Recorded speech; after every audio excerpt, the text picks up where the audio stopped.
All right, moving on here. Cheryl Toomey, Kevin Spacey, Stephen Collins, the two actors I held in high esteem, whose bodies of work I enjoyed immensely, both admitted pedophiles. I didn't know that about Stephen Collins. My question is this: why, with so much talent, so much going for them, why turn to underage children when they can have the pick of any adult they want? It's just all so sad. You're looking at this as like your big mistake, Cheryl, is you're looking at this as a well balanced individual with some character and personality. That's your false assumption.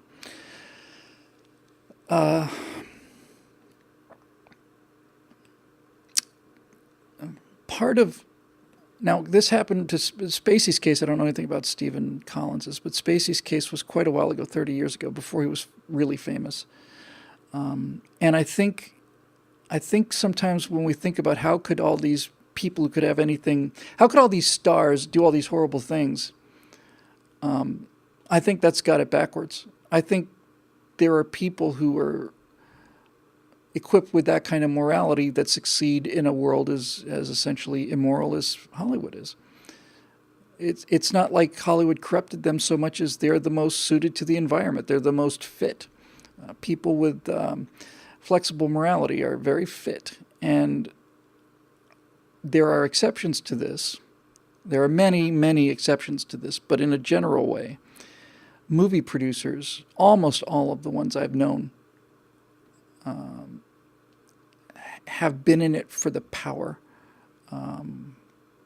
They've been in it for the power, and the power means, the ability to get whatever date you want. By the way, Eric Blake, and I just want to say this before I miss it, Matt and Foghorn, you probably see it here, but Eric wanted to know if there's going to be an art colony or an art community. We need a humanities or something like that. And here's the hard thing, by the way, the hardest thing is to make a republic like this without turning into the federal government where, well, here's money for subsidies, here's money for NPR, here's money for this. It's really hard to set up an organizational structure and let private individuals do the rest. But I think it's a good thing to talk about, guys. So there you go.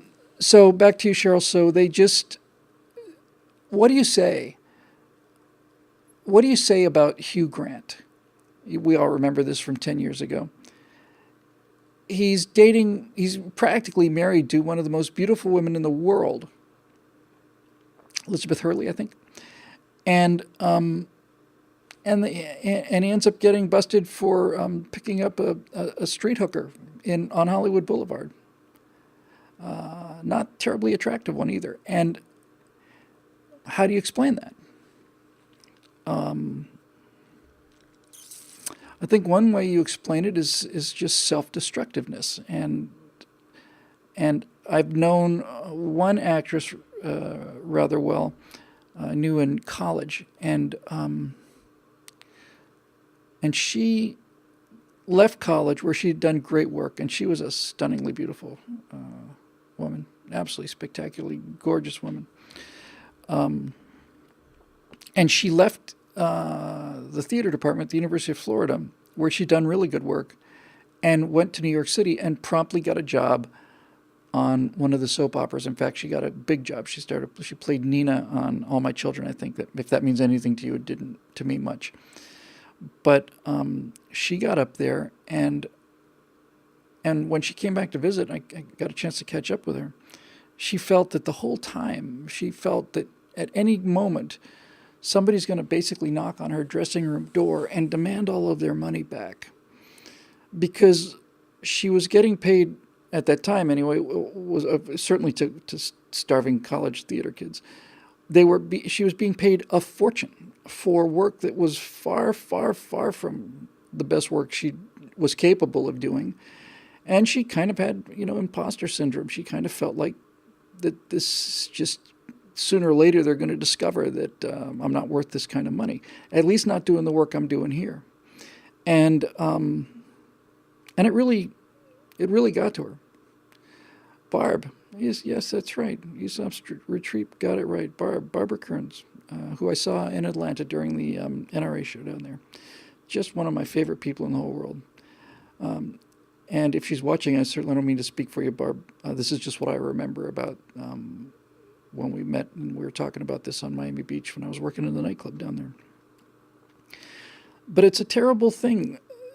The there's and it's a very common thing. People when people say, "Well, I want to be an actor or a writer, should I come to Hollywood?" I say, "For God's sakes, please, please, please stay as far away from Hollywood as you possibly can. It's not the place to get into this."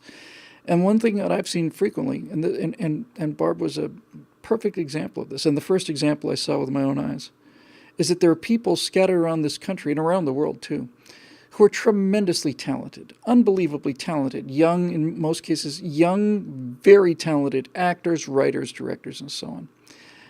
And for most of them, they come to Los Angeles, they end up waiting tables for, 15 years or 15 minutes or 15 decades, whatever. They're here a long time or they're not. But they never find work that's as challenging. Now, obviously, there are some movies that are made by some directors where you're dealing with the top tier, but I bet you there's 5 movies a year that are made in America that come out that really require major acting chops. And on those movies, there may be a cast of 10, 7 major roles, something like that. So 50 roles a year, some of them going to the same people. So, even if you succeed out here financially, there's a real kind of I want to say self-loathing. That's too strong a term, but it's a sense of, I can't believe they're paying me this much money to do work this easy. And I think that's also one of the reasons that drives so many of these left-wing celebrities to things like, talking about global warming and all that stuff. As I've said before, and I think this is really an astute observation if I do say so myself, Leonardo DiCaprio doesn't have his private jet so that he can go to environmental conferences. Leo goes to environmental conferences so that he can have the jet. He can have the jet without, at least in his mind, he can have the jet without guilt or shame. Because even though he's got so much money and has the ability to do whatever he wants to, he's really out there fighting for the little guy. And you see this all the time. And they really believe it. They really do believe they're out there fighting for the little guy. But they have no idea what the little guy is. If they were ever the little guy, they've certainly forgotten it. And what they really want to do is they want other people to see that even though they get paid a ton of money for something that they consider to be fairly easy, knowing full well that there are janitors in the production building who in a lifetime of work will not make what they make in a month. And it really weighs on them. And so they do a lot of these virtue signaling things like, Harvey Weinstein is in a women's rights march, and Hillary Clinton is a champion of women's rights when she's destroyed more women than we probably can count. So it's all, you have to understand that this business turns on neurotic people. As a person who's certainly grown up quite a lot over the course of doing this work, and especially in the last year, I think, really good artists and writers and directors, I'm not saying I'm one of those, but most of them are kind of nuts. And you kind of have to be. Natasha's the best photographer I've ever seen, and she's a little bit nuts in the same way that I'm a little bit nuts. And the great thing about our relationship is she knows how to handle me, and I know how to handle her. And when we're, being a little bit crazy.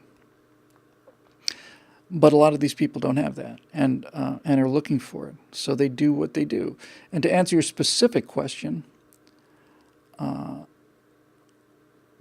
in terms of why Kevin Spacey or Stephen Collins would go for very young people,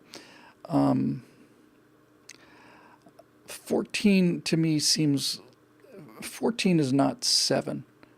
And let's just be crystal clear on this, okay? I'm not saying it's okay.